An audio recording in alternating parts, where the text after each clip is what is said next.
Aujourd'hui sur le podcast, on reçoit mon chum Simon Vallée où on va jaser de l'alimentation. On va parler aussi de l'équilibre dans le sport et on va aussi parler de la fois où on s'est pissé dessus pendant un événement sportif. C'est assez drôle comme épisode. Donc, si vous avez aimé, allez nous laisser un 5 étoiles sur Spotify ou si vous l'avez écouté sur YouTube, allez nous laisser un commentaire. Bon épisode!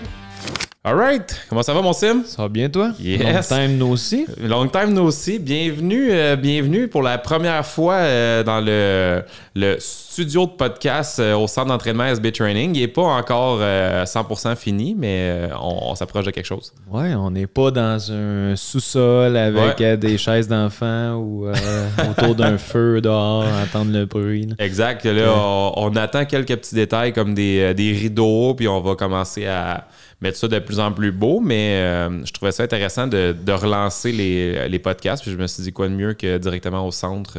Mais oui. Ça va être parfait. Fait que de quoi on parle aujourd'hui, mon Sim? Écoute, j'ai fait un post il y a 2 semaines sur l'équilibre dans l'entraînement et la vie en général. Puis je pense que ça l'a fait beaucoup réagir. Puis après ça, c'est pour ça que je t'ai écrit. Je disais, on devrait faire un podcast pour en jaser parce que je pense que c'est quelque chose qui... Et souvent, le monde dit « Ouais, je sais c'est quoi, mais est-ce que c'est réellement appliqué? » Puis est-ce que le monde comprenne réellement c'est quoi? Tu sais, c'est pour dire 80-20, ouais, ok, je sais ce que ça veut dire, je le fais. Mais après ça, c'est quoi concrètement dans les fils? Puis là, aujourd'hui, en faisant un podcast de même, on va pouvoir se donner des exemples là-dessus, puis en jaser. Là. Exact. C'est ça le but d'un podcast aussi, là, c'est la bonne franquette. On parle aujourd'hui puis de plusieurs trucs reliés à l'équilibre. Ça peut être l'équilibre au niveau alimentation, on va parler en entraînement, parler de surentraînement. Peut-être faire un parallèle aussi là, dans l'équilibre dans les dernières semaines, mois, j'étais tout sauf dans l'équilibre aussi au niveau entraînement. On en parlera tantôt.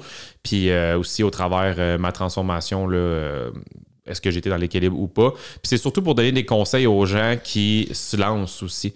Il y en a qui veulent se lancer dans une remise en forme, ils veulent amorcer des changements. Puis souvent, c'est avec tout ce qu'on voit sur les réseaux sociaux, c'est tough de la trouver justement, la fameuse équilibre. Ouais. Puis nous, on fait des suivis avec des clients à chaque semaine. Puis je parlais avec quelqu'un un matin qui il se sent mal des fois de déroger. Puis c'est pas ça l'objectif parce que tu sais, la vie, ça reste de se gâter, de se faire plaisir. Puis c'est pas parce qu'un chum t'invite que là, tu sais que tu mangeras peut-être pas autant sur la coche que là, il faut que tu commences à stresser puis à pas bien filer là-dessus. Puis c'est un peu ça l'équilibre. C'est d'avoir du plaisir à travers ça. Puis le plaisir devrait être la chose qui te mène vers peu importe l'objectif que tu choisis. Puis avec l'équilibre, le plaisir va avoir autant dans le 80 qui est la partie plus à la coche, puis le 20% qui est l'autre partie un peu plus cheap, tu vas en profiter dans les deux. 100%. Puis, tu sais, comme tu dis, au niveau de l'équilibre, dans le 80, tu sais, si en plus, dans ce 80-là, tu réussis à avoir du plaisir à travers ce que tu fais, puis que ça ne devienne pas une corvée, tu sais, au niveau d'entraînement, quand on commence, il y en a que l'entraînement, c'est une corvée. Toi, maintenant, t'entraîner, c'est une corvée? M'entraîner, maintenant, si je m'entraîne pas, c'est une corvée. C'est fou, j'ai de la misère à sauter une journée, puis moi, c'est surtout, tu sais, comme avec le passé d'anxiété qu'à un moment donné, pendant la COVID, je m'entraînais jamais cardiovasculaire. Puis là, j'ai découvert comment tu te sens bien quand tu dépenses autant d'énergie. Puis depuis ce temps-là, c'est devenu vraiment une drogue. Tu sais, puis je vois pas. Tu sais, j'ai tout le temps été quelqu'un quand même d'assez excessif dans la vie.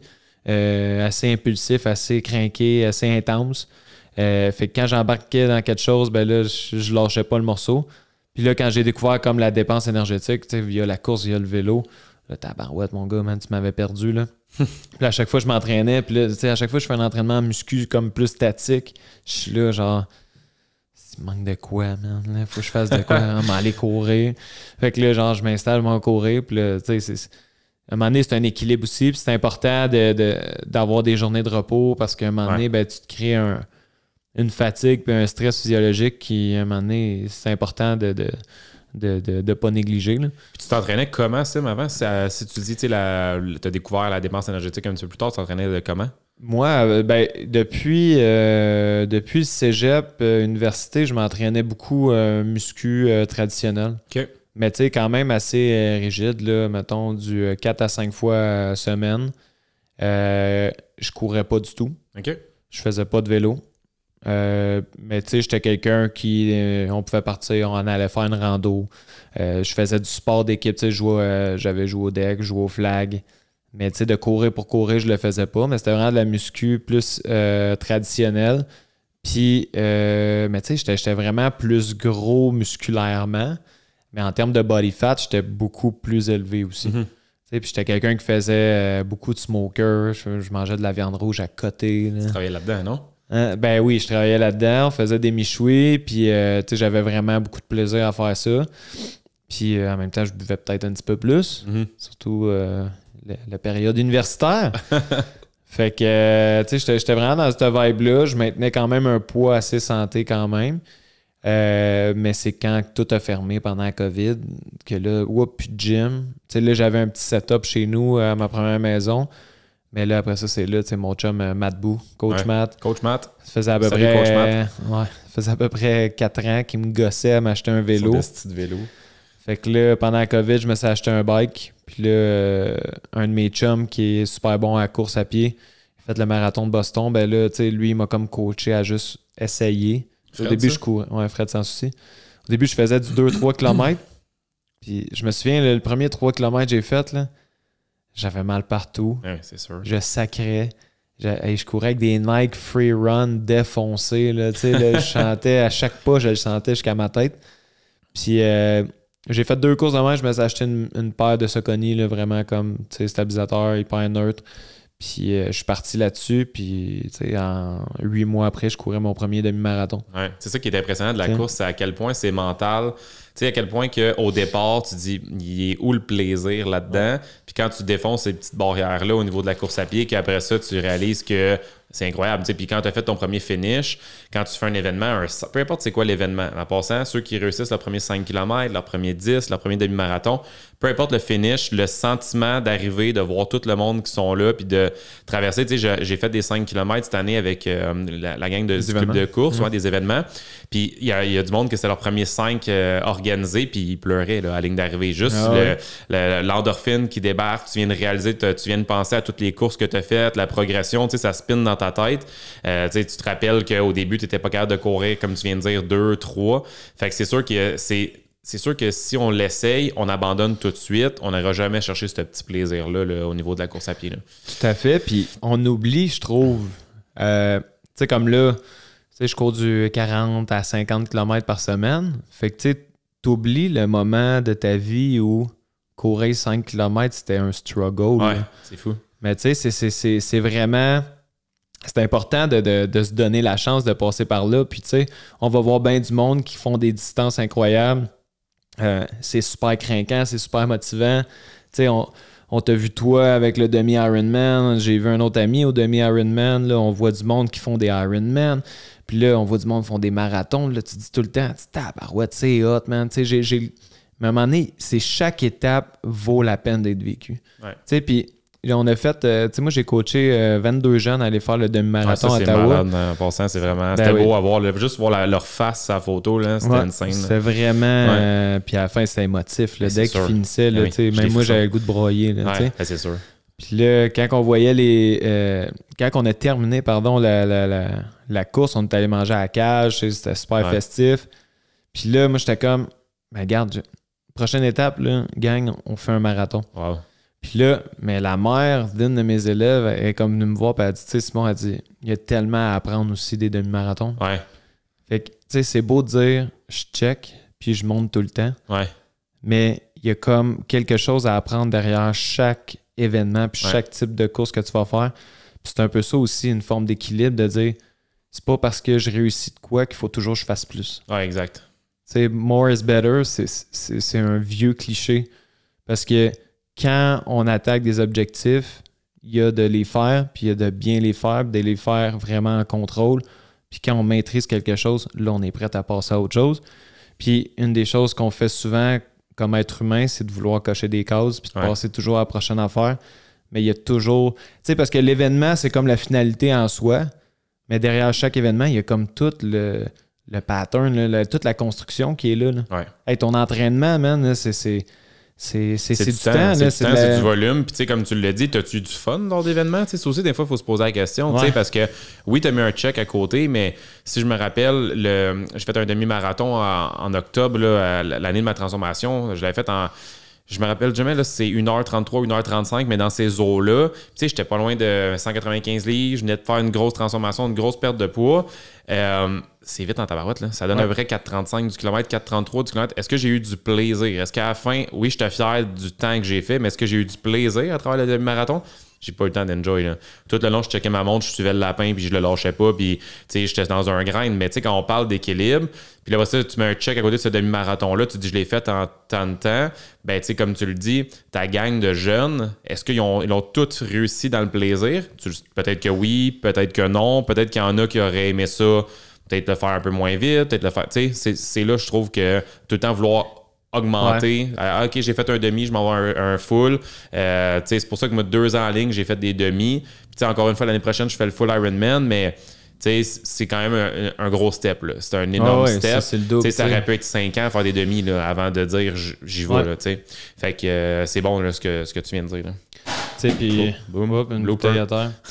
Blooper. Mais les jeunes, là, c'est à un moment donné le gros problème aussi, puis c'est un problème, c'est que il y a une fausse conception derrière, comme le temps, derrière les le temps, c'est quelque chose, mais le temps, c'est propre à chaque personne. T'sais, le temps que tu vas faire, la perfo que tu vas faire, c'est propre à tout le monde.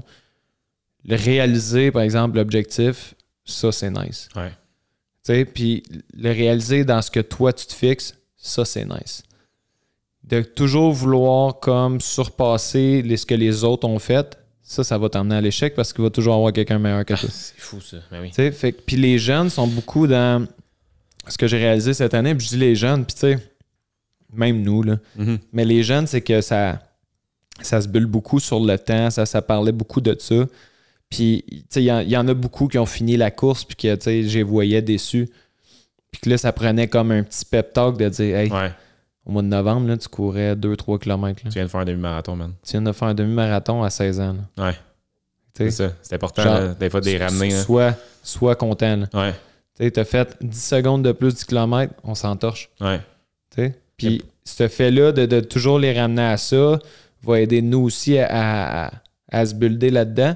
Mais les jeunes, tu sais, sur 22 jeunes, j'en ai 20 qui se sont réinscrits à Beneva à Montréal. Puis là-dessus, ben, ça a fait plein de petits. Là. Il y a 6 autres chums de toute cette gang-là qui ont dit hey, moi avec, je veux le faire. Ils se sont inscrits pour Beneva. Tu sais, fait qu'à un moment donné, c'est un peu ça le plaisir et le fun derrière les événements puis derrière le dépassement de soi. C'est tout le build qui vient avec. Puis il faut prioriser cette espèce de plaisir-là à la réussite. Oui, exact. Puis, tu sais, tantôt, tu parlais d'un temps, d'une certaine, mettons, tu te mets un objectif de temps. Puis, tu sais, encore une fois, je reviens sur un de tes jeunes le fait en 2 heures, mais regarde ses fréquences cardiaques, c'est à 180 versus le faire en 2 heures, puis être à 145, 150 tout le long.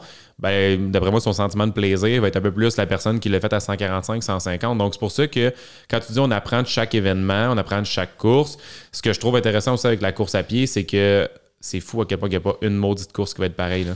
Il n'y a pas une course qui va être pareille. Puis même des sorties de pratique, il va y avoir la chaleur, il va y avoir l'humidité, il va y avoir les vents, il va y avoir... Fait que c'est un sport qui est vraiment challengeant. Puis tu sais, on parle de la course, mais je pense que dans tous les sports, là, que ce soit le vélo, que ce soit les sports d'endurance, il ne faut pas s'arrêter avec une seule sortie, que ça n'allait pas bien été avant de persévérer. Là. Non, puis ben tu sais, je voulais t'en parler tantôt, puis là, on est dans la course, fait que tu sais, on peut en parler, mais... Tout le build du 80-20 dans la vie s'applique énormément à la course. Ouais. C'est super simple de l'utiliser à la course. Puis c'est souvent un concept qui est mal compris parce qu'avant, moi, je me disais, tu sais, on a eu une formation avec Marc Senneville. Ouais. Je me disais, 80-20, ben oui, tu sais, moi, mettons, je cours 4 fois semaine. J'ai 2 sorties easy, une sortie plus dure, une sortie moyenne. Ça fait 80-20, c'est sûr. Puis là, tu comprenais pas trop le 80-20 et tout ça. Puis là, après ça, ben, tu t'en vas courir. Puis là, il n'y a rien qui s'améliore. Mm-hmm. Tu cours, tu fais du volume, tu développes une endurance musculaire. Mais en termes cardiovasculaires, en termes de performance, il n'y a rien qui modifie. Pourquoi? Ben parce que tu l'appliques mal. Ouais. Tu sais, le 80-20, là, j'ai acheté un livre de Matt Fitzgerald. C'est un gros coach de course là, aux États-Unis. Puis il explique vraiment bien le 80-20, comment ça fonctionne. C'est que 80, c'est en bas de ton threshold de respiratoire. Ouais. Fait que l'important, c'est pas tant un temps. Tu sais, puis souvent, on va courir un demi-Cooper. Là, on va dire à 6 minutes, j'ai fait 1500 mètres. Bon, ben là, tu tapes 1500 mètres dans ta barre de données. Bon, ben là, ton tempo devrait être là. Ta zone 1 devrait être là. Quand tu pousses V3, tu devrais être là. Mais tu sais, ça vaut ce que ça vaut, là, ça. C'est des temps. Mm-hmm. Quand tu arrives dehors, il vente. Quand tu arrives dehors, il fait soleil. Ouais. Tu as peut-être mal dormi. C'est un barème, là. C'est un barème. T'as peut-être, tu sais, il y a trop de choses qui vont influencer ton temps.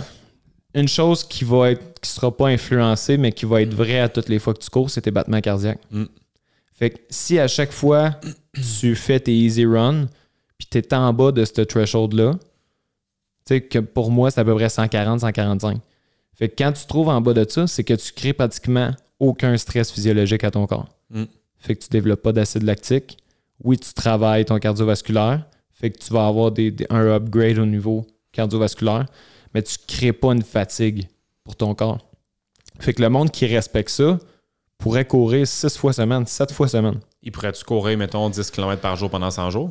Il pourrait courir 10 km pendant 100 jours. Ou je te lance ça comme ça parce que c'est exactement ce que tu viens de dire, ce que mon coach de course me dit quand j'en avais jasé, parce qu'il dit...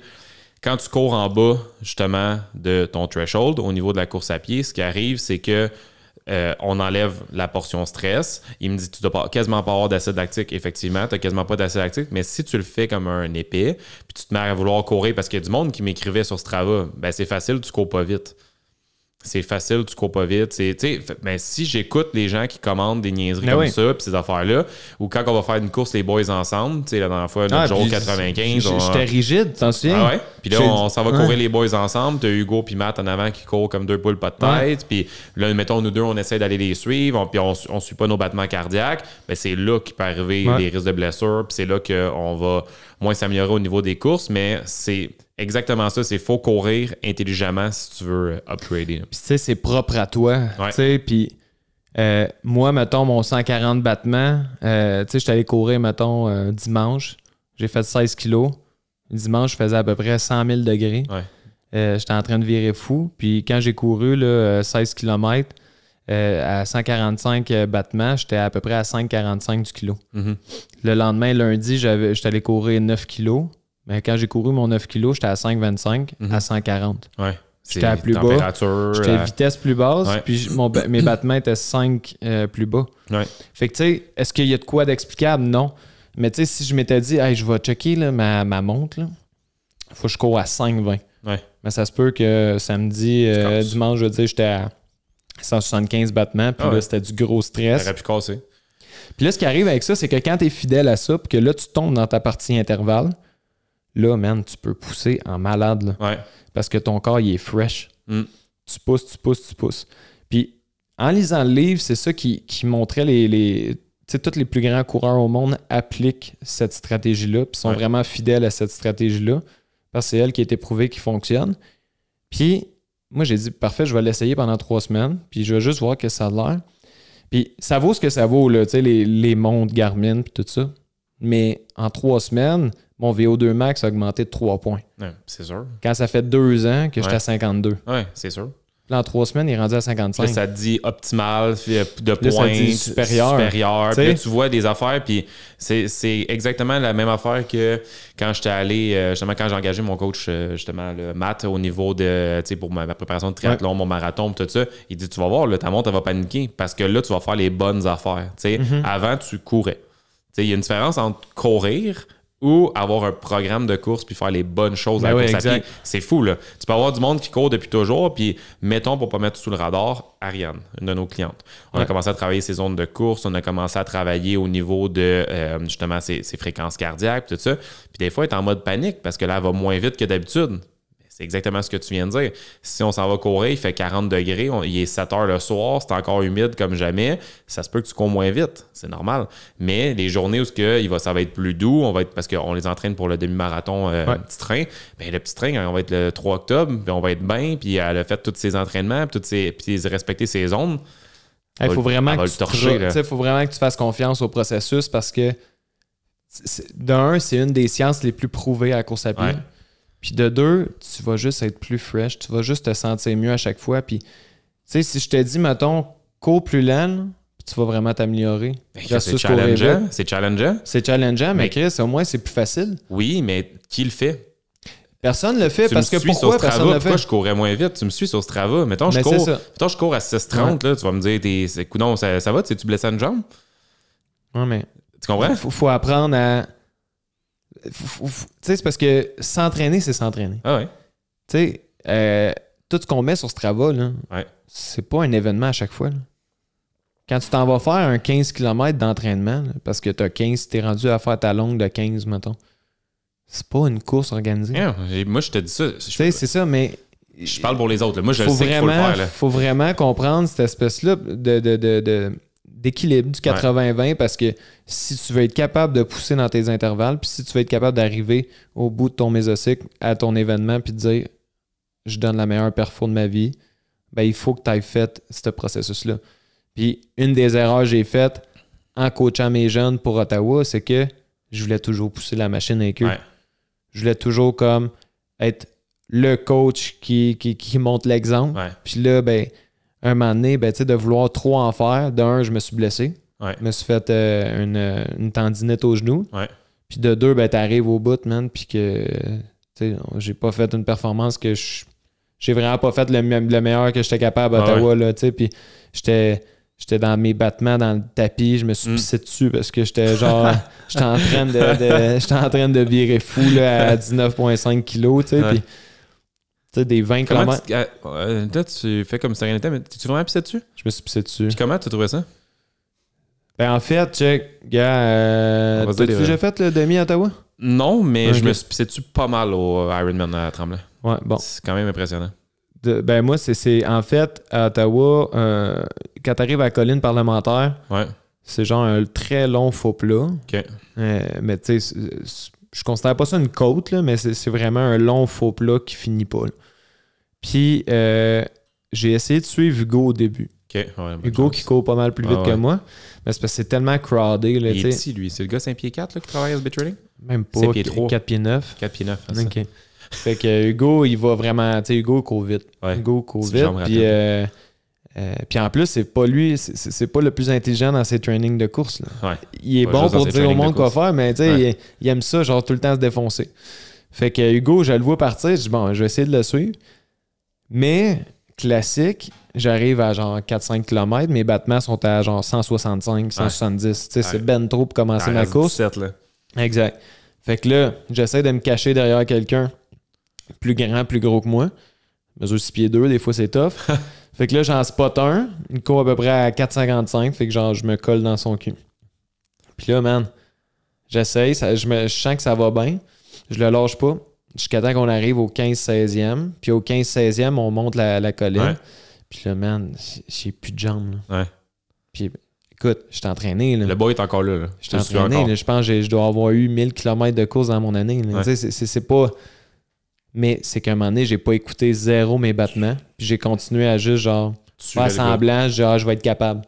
Puis là, j'étais arrivé au 16e kilo à 170 battements, 180 battements. J'étais écœuré, là, ça fait un bout là, que je suis là-dessus. Là. Tu sais, à un moment donné, c'est des zones. Ton corps, les battements cardiaques sont là pour te dire que dans telle zone, tu peux être là un maximum de temps. Fait que là, je respectais pas ça. Puis là, j'étais déjà à 170, 175, puis on montait un faux plat pendant un petit bout, puis il fallait que je garde un pace. Là, mon gars, il n'y a rien, j'avançais pas pendant tout. Là. Fait que là, quand j'ai fini cette petite colline-là, tu redescends, puis tu pognes le dernier comme petit loop de 5 kilos. Puis là, man, je te dis, là, j'ai l'air en transe. Là. Puis là, le dernier point d'eau qui est à peu près à 19,5 kilos, c'est juste avant de pogner le croche du canal puis de revenir vers le finish line. Mes battements sont peut-être à 188. Là, je suis dans mon top. Là. Je suis dans une zone 5 zone 5 à côté. Cut-off, c'est le trigger fait ça de même. Là, quand ton char, là, il commence à... Puis là, je commence à avoir des sueurs froides. Oh. Ceux qui ont déjà expérimenté ça, c'est le temps d'arrêter. Ouais. C'est le temps d'arrêter. Ça m'a déjà fait ça en vélo, quand je faisais de la côte au début. Mais tu en vélo, tu prends une pause, puis ça repartait. Là, dans un événement, je voulais pas prendre de pause. Puis là, à un moment donné, man, j'ai juste comme... Le corps a juste lâché. Là, j'aurais pu me chier dessus, là, mais ça a été de la piste. Puis là, quand j'ai vu que ça commençait à couler, man, j'ai juste arrêté 2 secondes sur le bord, j'ai baissé. J'ai fait ça direct. Il y avait personne? Ben oui, il y avait du monde. Non, mais des coureurs, mais pas des spectateurs? Ou... Ben oui, il y avait le point d'eau. Ah. J'ai pris un verre d'eau, je me l'ai mis sur la tête, je me l'ai même pas mis dans la bouche, puis je suis parti. Ça bisoune, ah ouais. Mais tu sais, j'ai fini le finish line, là, tu sais, avec... Pas tant de plaisir. Pas tant de plaisir. J'ai fini, j'ai eu mal parce que j'ai pas été assez discipliné, puis parce que mon entraînement, j'ai pas été à l'écoute de moi tout le long. C'était toujours genre, va courir. Est-ce que j'avais un programme d'entraînement? Oui, j'avais un programme d'entraînement. Est-ce que le programme d'entraînement était adapté? C'est parce que souvent, les programmes, tu sais, moi, j'utilise une application que après ça, je joue avec. Mais tu sais, ces programmes-là, si tu mets pas de cervelle un peu dedans, là, puis que tu t'attends, tu sais, tu t'assois pas pour genre l'analyser, puis tu te le mets pas à ton aise, à un moment donné, ça marche plus. Là. C'est plus un plan qui est comme approprié à toi. Il faut que tu sois capable vraiment de créer cet équilibre-là. Puis là, je le sens. Là. Il faut que tu suives tes zones aussi. T'sais, si tu ne suivais pas tes zones, tu l'as dit tantôt, tu suivais moyen tes zones pendant tes entraînements. Même si sur le plan, il est marqué que tu cours un 12 kg puis que tu as des intervalles dedans, si à chaque fois tu es fait pas des bonnes zones de course, tu t'amélioreras pas. Tu n'auras pas de fun dans la journée de l'événement. C'est un peu comme j'avais des trainings de vélo indoor sur Zwift pour me préparer pour le demi-Ironman. Hey, j'avais aucun plaisir, là. Mais il fallait que je respecte mes intervalles, il fallait que je respecte ce que je poussais. Puis ça, je disais à mon coach après, j'ai jamais monté côte aussi facilement. Là, parce que, tu sais, répliquer ça dans la vraie vie, en entraînement, tu peux pas avoir des côtes comme ça à portée de la main puis te faire un intervalle dans la côte, tout d'un coup, tu arrêtes de monter. Je veux dire, ça marche pas, là, tu sais. Fait que c'est un peu le même principe, mais si tu respectes tes zones, tu respectes tes workouts, tu respectes le processus, la journée de l'événement, il te reste juste à respecter tes foutues zones aussi cardiaques. Ben oui. Puis enjoy le moment. Puis techniquement, tu devrais avoir le sourire dans la face pendant que tu fais ton événement. Tu sais, dans Zwift, là, pour ceux qui ont Zwift, là, vous allez reconnaître ça, mais combien de temps, des fois, tu pédales à 100 watts, à 120 watts, à 130 watts, puis tu fais comme, man, c'est donc bien long. Pourquoi je fais ça? Ouais, je force même pas. Mais tu sais, c'est un peu ça aussi, là. C'est important de faire des entraînements dans la zone 2, c'est important de... Si t'es tout le temps dans le tapis, puis là, tu sais, on déroge un peu de l'équilibre qu'on voulait parler au début, mais si tu es toujours dans le tapis, puis peu importe dans quoi dans la vie, à un moment donné, tu vas frapper un mur. Mais je pense que ça fait quand même partie. Qu'est-ce qu'on parle depuis tantôt? Ça fait encore partie de l'équilibre parce que je veux dire. On l'applique à notre passion, là, mettons. Ouais, mais ce que je veux dire, c'est que je pense qu'il doit y avoir un 10-15% de personnes qui doivent vraiment stick à 100% sur leur plan, dans le sens que souvent, nos entraînements vont être comme modifiés à cause du regard des autres, à cause qu'on est avec d'autres personnes, à cause qu'il y a du monde qui te suivent sur Strava, à cause que, tu sais, techniquement, si tu avais, mettons, des intervalles à faire, puis qu'on te dit de suivre telle zone, mais là, sac, je cours moins vite, je ne mettrai pas ma sortie, je la mettrai pas en ligne, cette sortie-là, j'ai été couru moins vite que d'habitude. Hey, on s'entorche, ouais. Tu sais, je vais parler de même, là, on s'en calisse. La course à pied, c'est personnel à chaque personne. C'est personnel. Tu sais, moi, plutôt, on va courir ensemble, on fait le même 10 km, la même vitesse. Peut-être que toi, t'étais easy tout le long, puis moi, pour te suivre, j'étais dans une autre zone complètement. Ouais. On a couru exactement la même affaire. Tu sors, t'as le sourire, c'était facile. Moi, je sors, puis c'était une tabarouette de run. Ouais. C'était une tabarouette de run. Fait que c'est pour ça que c'est personnel à soi. C'est pour ça que des fois, les clubs de course, c'est le fun pour aller chercher l'aspect motivation, l'aspect tout le monde court en même temps, mais il faut quand même que dans les clubs, ça soit aussi, tu sais, courir en zone, courir selon ses propres performances. Ben, tu sais, moi, mettons, dans mon club de course que j'ai, ce que je fais, c'est que c'est vraiment les intervalles qu'on est ensemble. Ouais. Tu sais, nos long runs, après ça, on va splitter en groupe. Ouais. Mais tu sais, à la limite, si quelqu'un part, il revient le chercher. C'est ça. Il va juste en faire un petit peu plus de volume. Exact. Mais le gros coaching, ça va être vraiment au niveau des intervalles. Mm-hmm. C'est vraiment là que le monde a besoin, selon moi, d'avoir un club de course. Parce que de faire une long run, puis de suivre une montre, tout le monde est capable. Puis des fois, oui, OK, de se faire pacer avec quelqu'un, c'est plus facile. Mais c'est vraiment important que tu sois fidèle à ta montre. Puis des fois, ça peut être un petit peu plus facile quand tu es tout seul. Tu as moins l'influence. Ça peut être plus plate des fois. Mais tu sais, ce qui arrive aussi, le gros problème, c'est des fois, c'est l'influence de genre, hey, on va aller courir. Tu sais, l'autre fois, je suis allé courir avec Dan puis Hugo. Puis là, tu sais, Dan, il dit, ah là, top, là, on va faire un top, c'est moi, là. Moi, c'est tout ça? Ouais, il dit, on va faire un 10 km, là, puis là, 10 km, 4,45, 5 flat. Dans ma tête, c'est comme, ouais, mais ça, c'est mon tempo. C'est genre, c'est comme si je m'envoie un événement. Là, tu sais. Puis là, je suis comme, je suis pas down, là, c'est pas ça mon plan. Là. Mm-hmm. Fait que là, tu sais, j'ai dit, bon, ben, regarde, si je fais ça, par exemple, là, ça, j'ai tout changé un peu, genre mon setup de semaine. Parce que si je fais ça, mettons, je m'en vais justement avec Hugo et Dan, je me torche 10 km. Puis après ça, le lendemain, je vais me faire des intervalles. Puis après ça, 2 jours plus tard, je me refais un autre tempo. Non, là, à un moment donné, je crée ben trop de stress. Puis mon corps va avoir de la misère à récupérer. Périostite, mal de genoux. C'est là que les bobos y arrivent. Puis je l'ai dit souvent à ma blonde, man, puis elle m'écoute pas. Ouais. Puis j'y ai dit, puis là... Dis-y, là. J'y ai dit, non, mais j'y ai dit hier parce qu'on est allé faire nos intervalles. Ma blonde est vraiment rendue craquée à la course, puis genre, je traite beaucoup là-dessus. Puis, tu sais, là, on a notre Arikana, le 28 km en montagne, le 7 septembre. Puis, moi, je suis vraiment rigide au plan d'entraînement. Puis, j'ai dit, damn, elle aime ça courir, puis qu'elle n'est pas trop loin derrière de moi. Là. Mais tu sais, ça fait comme aucun sens. Là. Mettons, moi, je vais courir un long run à 5,45. Là, je la vois, elle est juste pas loin. Là. Elle court peut-être à 5,55, 6. Puis là, après ça, là, j'ai mal aux genoux. Ouais, c'est ça. Christophe, tu l'as vu, moi? Pendant tout l'hiver, là, j'ai eu une tendinite. Là, j'avais tout le temps comme un petit bobo aux genoux parce que j'écoutais jamais mon corps. Là, je te le dis, fais-le, cours lentement.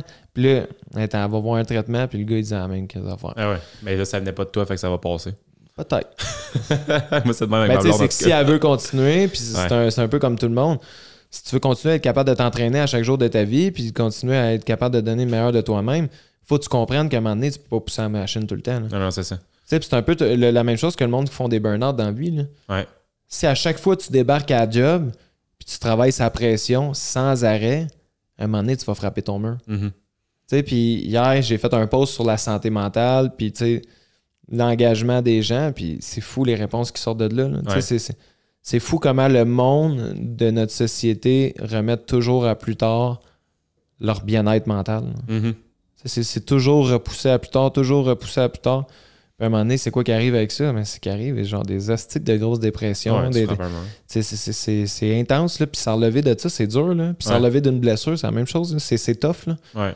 Ben, c'est le même dans tout. Dans le fond, bien-être du mental, mais physique, même principe. On remet souvent à plus tard parce qu'on est comme bien... Même si on est inconfortable dans la situation qu'on est en ce moment, la situation qu'on est en ce moment, c'est quelque chose qu'on est rendu habitué d'être. Ouais, c'est connu. On est dans le connu, on s'en va dans quelque chose de différent, on s'en va dans quelque chose qui, on le sait, qui va nous sortir de notre zone de confort. Même si on le sait que, techniquement, là, le bord de ce mur-là qui fait peur, c'est mieux. Ben, on est dans un terrain qui est inconnu. Fait que, ce que tu viens de dire, c'est vraiment quelque chose qu'on voit au quotidien. C'est un peu le même principe que quand on commence quelque chose de nouveau. Ouais. Exemple, un nouveau programme. On en regarde bien. Il y a 16 athlètes qui viennent commencer un nouveau programme, puis sur les 16 athlètes, il y en a 12 que leur niveau de stress était vraiment élevé face à la nouveauté. Puis tu sais, là-dedans, il y en avait peut-être 14-15 qui s'entraînaient déjà, qui faisaient déjà, mais là, on parle de la nouveauté, quelque chose qui va sortir de leur zone de confort, quelque chose qui est différent, mais encore une fois, aussi dans ce programme-là, on a ajouté la Whoop que je te parlais tantôt, qui va être aussi pour l'équilibre, parce que c'est super important, parce que quand on s'en va aussi dans un programme de performance comme celle-là, ben ça va être important aussi d'aller chercher l'équilibre. Si notre corps ne récupère pas assez, si notre sommeil n'est pas assez bon ou notre stress trop élevé, ben on ne progressera pas. Fait que c'est pour ça qu'on a cet outil-là qui va pouvoir nous aider les coachs à suivre nos athlètes, à rester dans les bonnes zones, justement, comme on a parlé tantôt. Oui, ça c'est vraiment intéressant. T'sais, on a tendance, c'est ça que tantôt je te jasais, là, on a tendance à checker le body battery de Garmin, le sleep tracker de Garmin. Puis après ça, ben, tu analyses ça, puis tu fais comme il manque de données. Ouais. Ça, tu t'en te fais un power nap. Tu vois pas le. Tu sais, là, j'ai acheté une nouvelle Forerunner. J'ai tellement hâte de l'avoir. Mais là, tu sais, la Forerunner, mettons, elle va avoir l'analyse des siestes et tout ça. Ouais, c'était la même que moi, dans le fond? La 955. Ouais, c'est ça, c'est elle que j'ai. Ouais.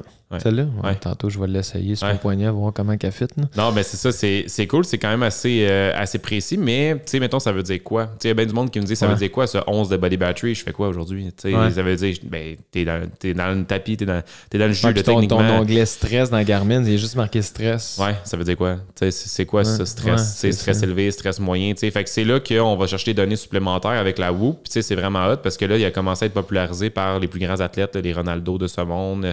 Il y a des athlètes de CrossFit, des athlètes de soccer qu'ils apportent au poignet, même des joueurs de baseball là, qui ont commencé à jouer. C'est parce que c'est un bracelet. Fait que c'est quand même pas si mal de l'avoir quand tu joues. Puis, ben, ça va te sortir en faisant rien. Fait que, tu sais, mettons, exemple, moi, je touche jamais à ça. Je t'avais fait un 7 km de course hier, ça m'a dit course à pied, ça m'a sorti toutes mes zones de course, ça m'a sorti le stress pendant ma course, ça m'a tout sorti. Même affaire pendant mes entraînements ici. Il le capte automatiquement. Si, exemple, il va se fier aux fréquences cardiaques, il va se fier, dans le fond, au exemple, le nombre de temps qu'on va le faire. Puis tu rentres tes sports favoris. À date, s'il n'est pas sûr de c'est quoi, il va marquer, mettons, cardio. Sinon, ça va être marqué, mettons, course à pied, vélo. Tu sais, j'ai touché à rien la dernière fois, puis il m'a sorti vélo, du vélo. Vélo, cool. puis ça va sortir justement en fonction de qu'est-ce que tu as fait, le stress que ça a mis sur ton corps. Puis c'est vraiment comme un anneau total qui va dire aujourd'hui, selon ta récup, selon ton sommeil, qu'est-ce que tu devrais faire aujourd'hui? Puis, mettons, ça va dire, oups, t'as passé tout droit, t'as le trop fait. Techniquement, demain, ça devrait être une journée plus de récupération active, ça devrait être plus tranquille. Des exercices à faible intensité comme de la natation, du yoga. Fait que c'est vraiment hot. Là. Fait que là, ça va être de le tester aussi avec les autres, voir le feedback qui va ressortir. Là. Ouais, vraiment intéressant. Puis, quand tu dis qu'il capte toutes tes ondes, après ça, est-ce qu'il te demande de valider ou lui, il te sort un... Tu peux aller, dans le fond, dedans. Après ça, tu peux aller directement dans l'application Whoop après, puis tu vas pouvoir aller mettre des données de plus parce qu'à chaque jour, tu as un journal à remplir. Fait que, puis même, comme je te disais tantôt, ce qui est hot, c'est que, mettons, exemple, tu prends de la caféine, tu prends de l'alcool, tu prends...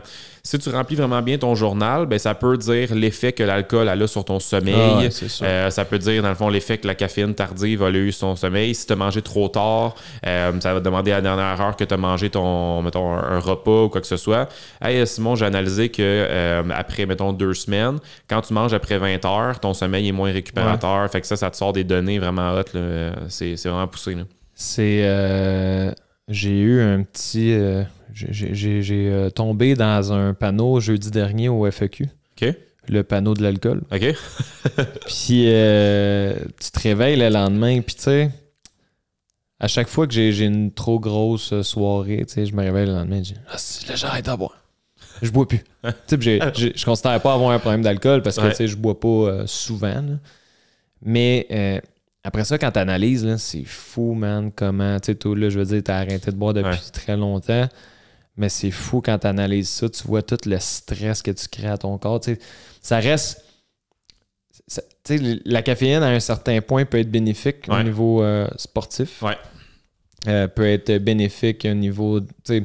À un certain degré, peut être bénéfique aussi pour tes performances cognitives et tout. L'alcool, man, c'est tellement comme banalisé. Mais quand tu réalises, puis que, tu sais, moi, j'aime beaucoup analyser ça, j'aime beaucoup travailler là-dedans, puis j'aime tellement ça m'entraîner, puis de voir, tu sais, genre, tout le upgrade de me sentir bien dans mon corps.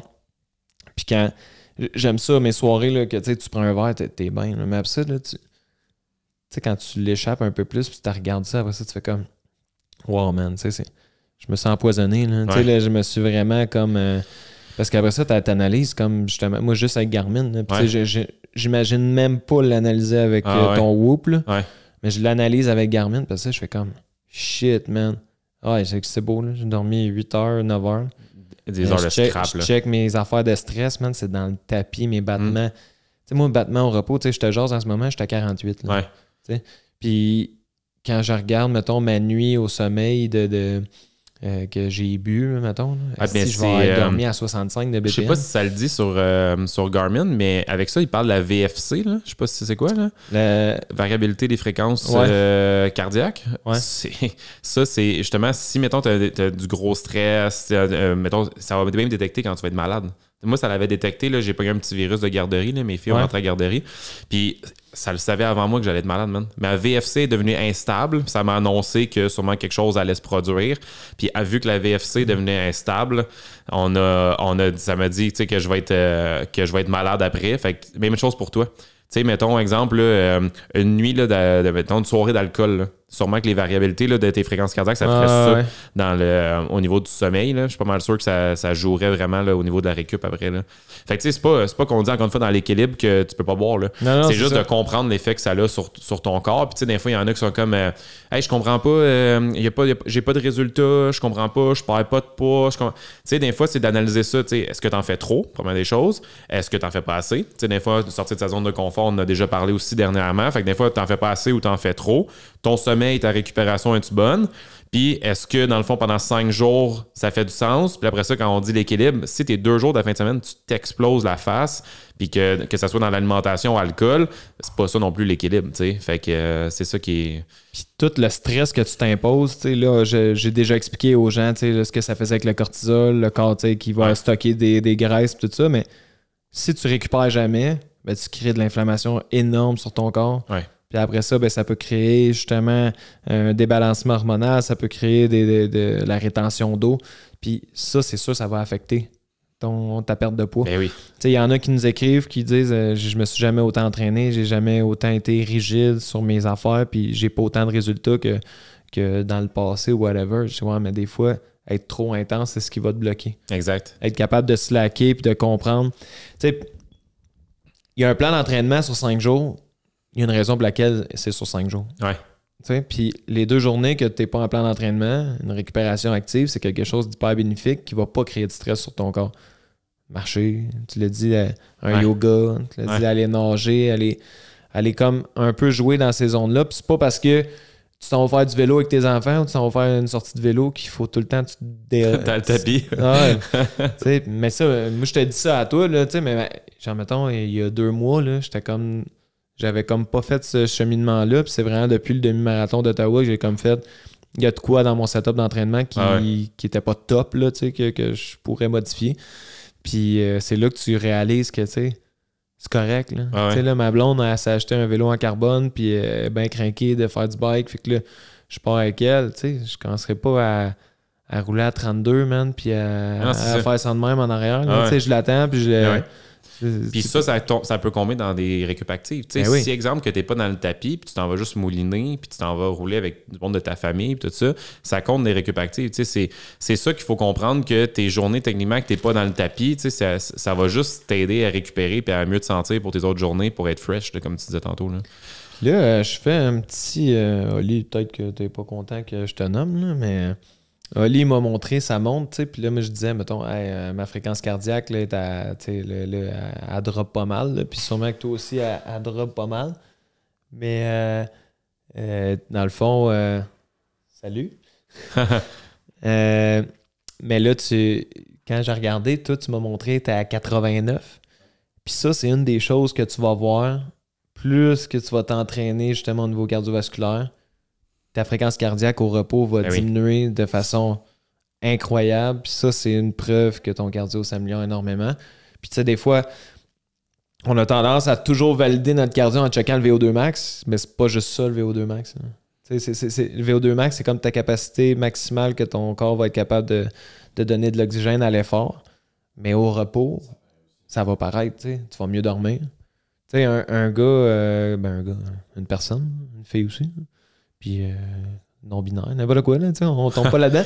Mais, tu sais, dans le sens que tu vas, la journée que tu dors, puis que tu es à 55 battements versus quand tu dormais, puis tu t'entraînais pas, puis tu étais à 75, une Christie de différence. Puis là, après ça, ben, tu vas améliorer ta récupération, tu vas améliorer ta santé en général. Tu as bien moins de risques d'avoir des maladies cardiovasculaires en vieillissant. Puis le nombre d'heures de sommeil. Avant, j'avais besoin de 9, 10, 11 heures de sommeil pour arriver à être semi en forme. Maintenant, je dors 6h30, 7h, je suis dans le tapis. Là. C'est aussi, tu sais, dans le fond, en améliorant les fréquences cardiaques au repos, il y a des bénéfices. Tu gagnes littéralement des heures de vie, man. C'est fou. Mais tu sais, moi, j'ai souvent, dans la vie, j'ai eu beaucoup de bugs avec le sommeil, de vouloir trop tout calculer. Ouais. Puis dans le fond, ça devenait comme stressant. Je me mettais un stress à mieux dormir. Je me mettais un stress à dormir assez d'heures. Puis, tu sais, j'étais allé voir ma thérapeute. Moi, c'est une hypnothérapeute, c'est incroyable, man. Tu sais, j'en parle à tellement de gens. Là, salut Thérèse.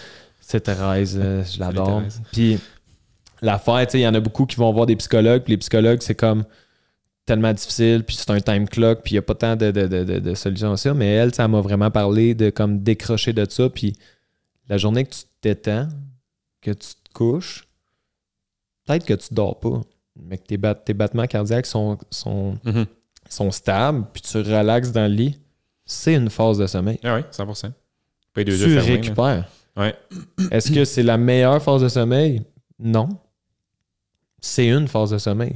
Puis c'est un combo de tout ça qui va faire que tu vas bien récupérer. Puis à un moment donné, quand tu comprends, à genre juste, je me détends, man. Puis, man, quand je vais être fatigué, puis le corps va vouloir dormir, il va dormir. Tu décroches de ça. C'est là que tu comprends comme... J'ai pas besoin de... Tu sais, c'est pas parce que là, je m'en checké ma montre, là, elle va me dire j'ai dormi 1h40 de profond. Ça veut pas dire qu'à tous les jours, j'ai besoin d'une 1h40 de profond. Là. Ça se peut qu'à soir, je dors 1 heure profond. Ça se peut... Tout est variable de ce que ton corps a de besoin. Puis tes ondes, ben, ils vont s'établir eux-mêmes. Puis quand tu apprends à comme juste te détendre puis pas te stresser par rapport à ça, c'est fou comment ton sommeil devient comme juste un moment de détente, calme.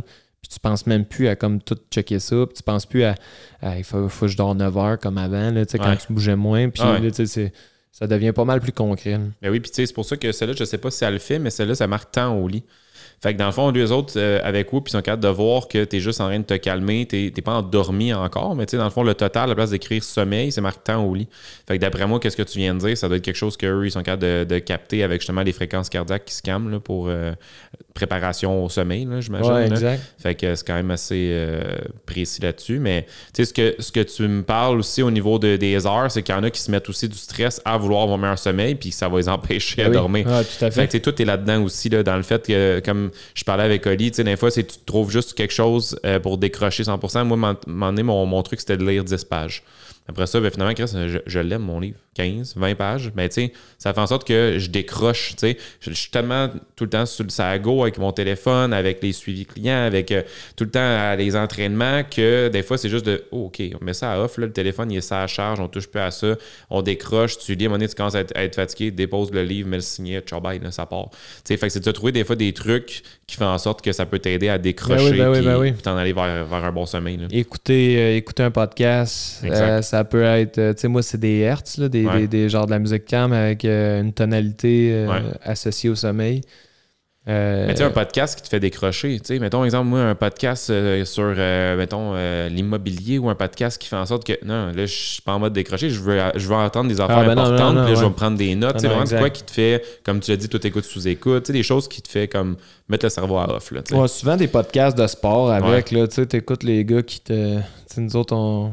des joueurs de balle, fait que mettons Rick Osmer, ça en est parti un, Digging Deep, puis là je mets ça, puis tu sais, ça parle de balle, puis tu sais, moi tu te concentres pas, là, puis à un moment donné, ça se peut que tu sois rendu à la 5e épisode de 3 heures plus tard, puis t'en as jamais rendu compte, tu sais, puis ça fait juste partie un peu du mindset de lâcher prise. Hein. Exact. Puis c'est vrai, tu sais, que moi je réalise beaucoup dans un métier, tu sais, puis là, nous autres, on est beaucoup dans le suivi, on est beaucoup dans notre téléphone, tu sais. À un moment donné, c'est pas long que tu es toujours avec la job. Là. Ouais. T'as beau dire, mettons, je touche pas à mon ordi, là, je joue pas avec Monday puis toutes les applications. Puis là, après ça, tu réalises que, OK, ouais, t'as pas joué avec Monday, là, mais ça pop pareil sur ton Messenger, là, puis t'en as 25. Là, puis là, après ça, à un moment donné, il faut que tu vas te dire, bon, OK, à 9h, là, regarde, c'est assez. Ouais. Tu sais, l'été, là, j'étais un petit peu plus lousse, là, mais moi, pendant quand j'enseigne en même temps, là, à un moment donné, là, tu fais comme... Ouais. Tu sais, toi, quand tu vas coacher ici en même temps, tu vas t'entraîner à un moment donné, il faut que tu sois capable de comme faire. Ouais, moi, je les sépare en blocs. Maintenant, je trouve que ça m'aide vraiment beaucoup d'avoir 2 Messenger, un au perso puis un plus travail. Ouais. Mais je sais que quand je l'ouvre, je vais, mettons, travailler pendant 1 heure, je vais répondre à du monde, je re-switch à mon autre Messenger. Comme ça, au moins, je peux vraiment travailler versus à chaque fois que je vois une notification, je réponds. Je réponds. Ça le fait pas, là. Tu sais, un peu comme toi. C'est anxiogène. Tu switches dans 2 Messenger. De même, on peut vraiment dire, OK, tu vois une notification monter, mais tu y vas pas. Puis quand tu tombes dedans, ben là, tu Top Country Boy, c'est genre le perso. perso. Le perso relax.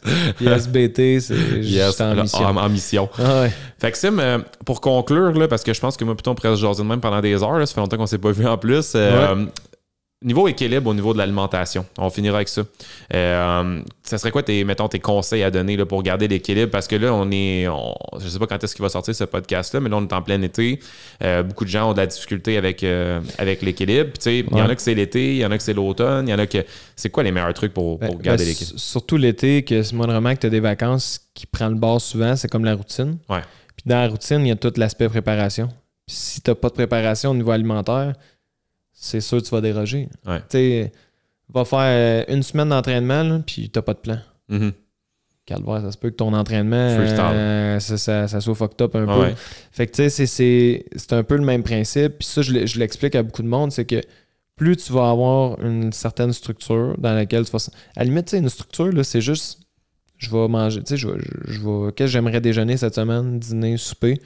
Tu fais juste te marquer des idées. Tu les placeras comme tu veux après. Mais après ça va t'aider à aller faire ton épicerie.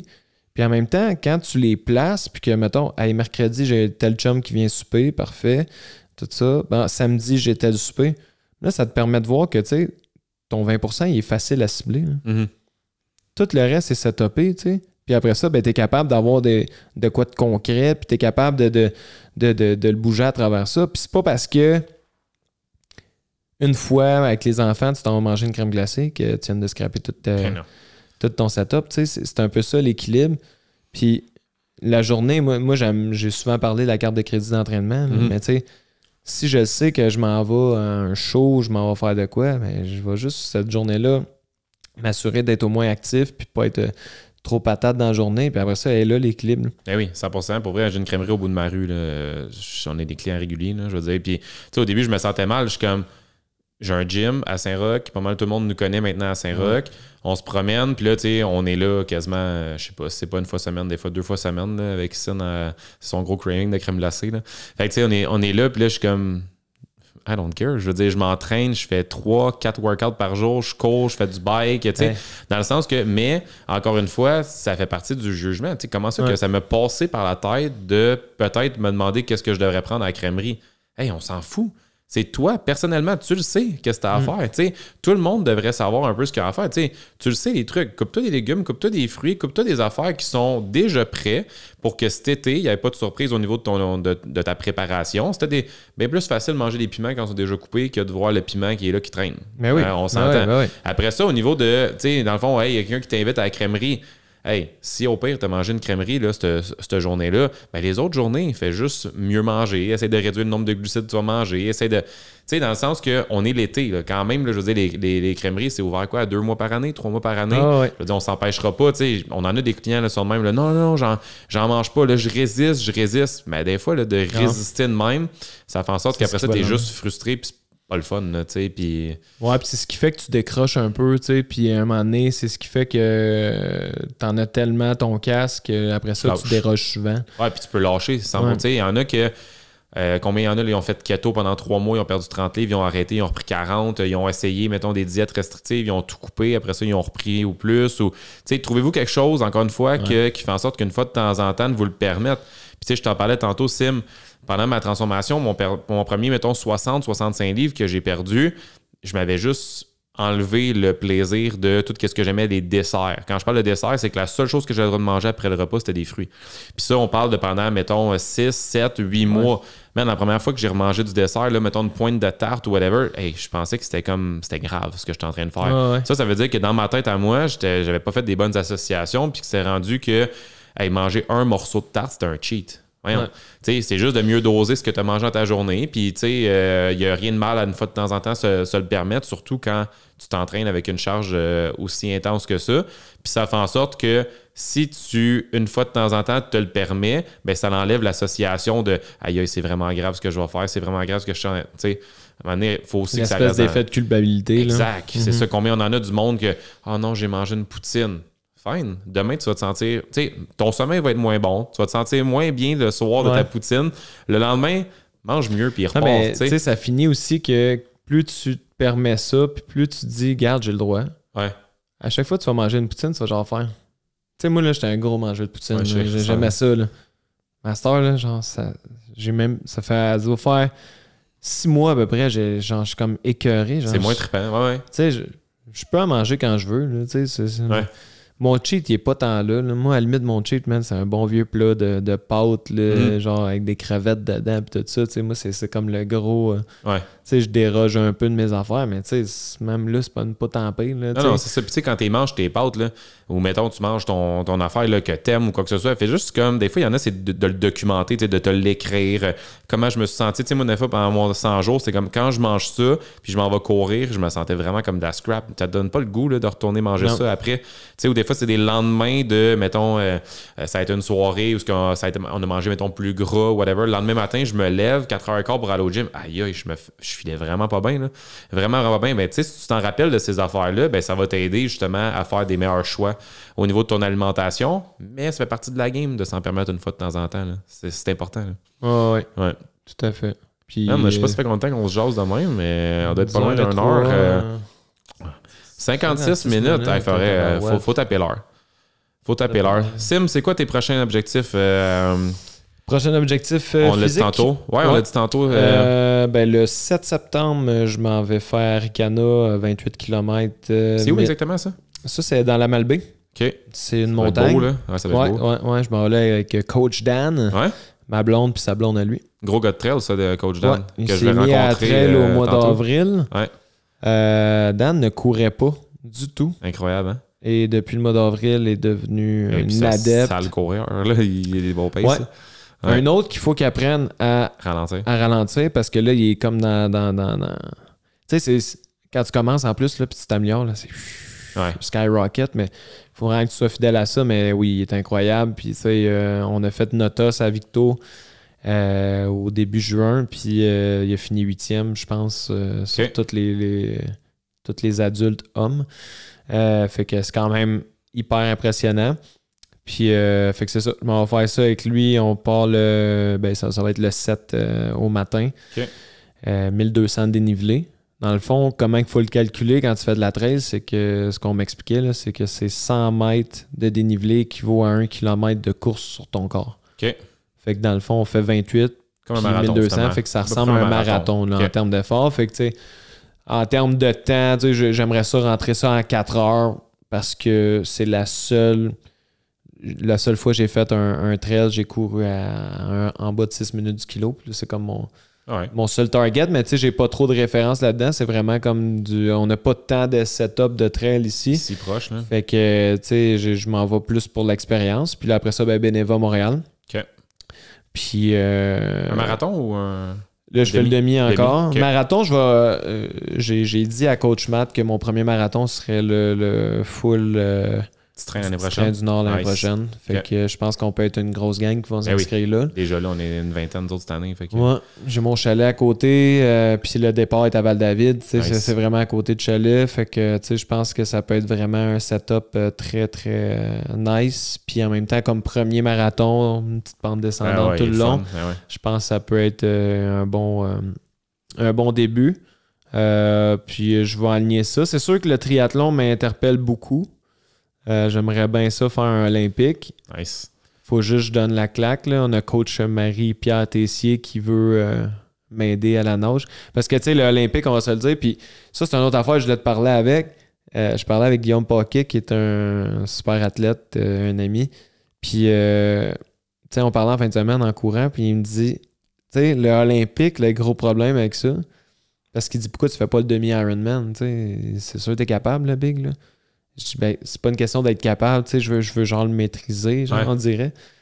Puis là, il dit, là, tu vas aller faire ton olympique, à cause que c'est toutes des distances que, genre, t'es vraiment trop habitué de faire. Là. Tu vas arriver à ton olympique, tu vas te mettre une pression de, genre, te torcher. Ouais. Tu vas vouloir là, te défoncer. Ouais.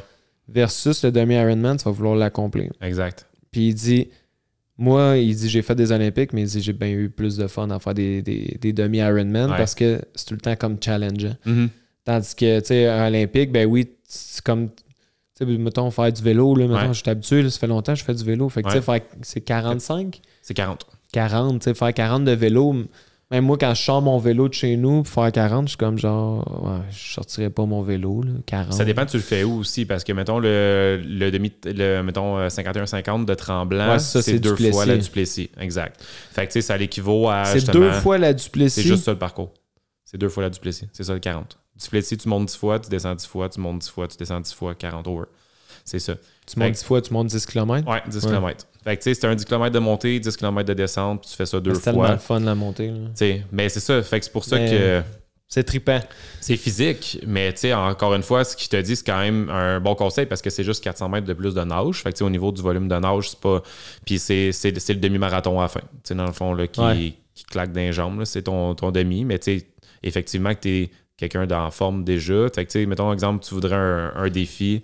Ben, c'est que je veux faire ça par étapes. Le sprint m'intéresse pas du tout parce que sprint, je suis pas quelqu'un qui trippe à genre faire toutes les affaires tout le temps trop vite puis tout. Puis faire un sprint juste dans le plaisir, ben, tu sais, je veux dire, là, à un moment donné, c'est... Ouais, mais... Selon moi. Fait que Olympique serait comme mon... Puis ça, on va savoir ça en ondes? On va savoir ça aujourd'hui qu'on fait ça ou on n'est pas sûr encore? Je vais faire... Ouf! On sait pas si c'est parce que je veux m'engager à la nage. Qu'est-ce qui te fait peur, la nage? La nage. Puis mettons, est-ce que 2 sorties de nage par semaine, c'est quelque chose que tu considères qui est possible? C'est parce que... Faut que tu bloques 2 fois 1 heure par semaine si tu veux être capable de nager comme Écoute, j'ai une piscine vraiment à côté de chez de l'école. C'est collé. Le gros pépin, c'est que moi-même, je m'inflige avec les enfants, j'ai tout le temps comme peur ben, tu sais, sûrement que tu l'as eu un peu, j'ai 3 enfants, tu te poses tout le temps la question, j'en mets-tu trop avec eux, puis je néglige les affaires. Fait que, tu sais, c'est toute une question de famille, mais oui, l'année prochaine, je vais faire un olympique. Mais on s'enligne pour faire le Magog. OK. C'est bon, ça. Parce que, mais tu sais, ça fait... je dis on s'enligne, c'est parce que Marie-Pierre, elle a déjà fait un olympique. Puis là, moi, je travaille avec Marie-Pierre. Oui, puis ça me laisse quand même à août, septembre, octobre, novembre, 4 mois pour vous convaincre de ne pas faire Magog puis venir avec nous autres à Tremblant. Ça, j'ai le temps. Ouais. On est une gang, on est genre 20, là. À faire le Tremblant? Ouais, la fin de semaine à Tremblant. On dirait qu'il y a un curse avec Tremblant, là. Mais pas la veille. Tu vas être correct pour 51-50. Nous autres, c'est une tornade cette année. On a eu, dans le fond, les feux. Il y a quoi qui se passe à Tremblant? Les feux, la pluie, puis l'année prochaine, c'est une tornade. Mais ils vont pas l'annuler. Fait que non, ben pour vrai, c'est juste l'effet de gang. On va être, mettons, une vingtaine dans cette fin de semaine-là, ça va être insane. Mais c'est vraiment juste la nage qui me fait peur, je te dis. Ouais. Mais faut. Mais pour vrai, je te dis, Gab, pour pas le nommer, 2 fois semaine, de novembre à avril. Novembre, décembre, janvier, février, mars, avril, 2 fois par semaine. Il nageait 25 mètres en continu au début. 25 mètres en continu. On l'avait fait un test en lac. Après 25 mètres, il s'est accroché. Il était plus capable de nager. Puis en longueur, il fallait qu'il se tienne au bout parce qu'il était pas capable de faire un aller-retour dans la piscine. Puis il a fait un olympique en 3h30-ish environ. Fait que avec vraiment pas grand-chose de volume d'entraînement. Là.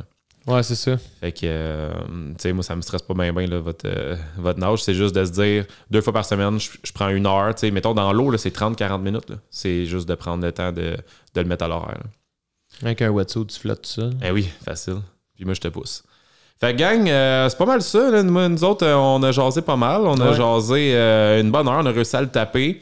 Fait que monde du triathlon pour Sim, peut-être, l'année prochaine. Ouais. Ben, ça me donnerait la raison de changer de bike, d'avoir mon bike neuf là, que je veux m'acheter. C'est bon, ça. Excellent. Puis, fait que, tu sais, dans le fond, si on fait un petit résumé rapide de tout ce qu'on vient de se jaser, oubliez juste pas que tout ce que vous allez faire dans la vie, que ça soit au niveau entraînement, que ça soit au niveau alimentaire, que ça soit au niveau du travail, n'oubliez pas de garder l'équilibre. Puis, si vous voulez être sûr de garder l'équilibre, ben, vous pouvez aller, que ça soit avec SB Training, c'est sûr que ça l'aide, mais trouvez-vous des plans d'entraînement qui vont fitter pour vous, que ce soit au niveau alimentaire, que ce soit au niveau entraînement. Un plan qui fit, puis après ça, ben, il restera stick to the plan, parce que dans le processus, oui, des fois, on veut aller plus vite que qu'est-ce que ça va, mais il y a une raison pourquoi que tout est fait en étapes. Tout à fait. Et si vous voulez notre petit pourboire, donc allez nous laisser un 5 étoiles sur Spotify et on vous dit au prochain podcast. Ciao!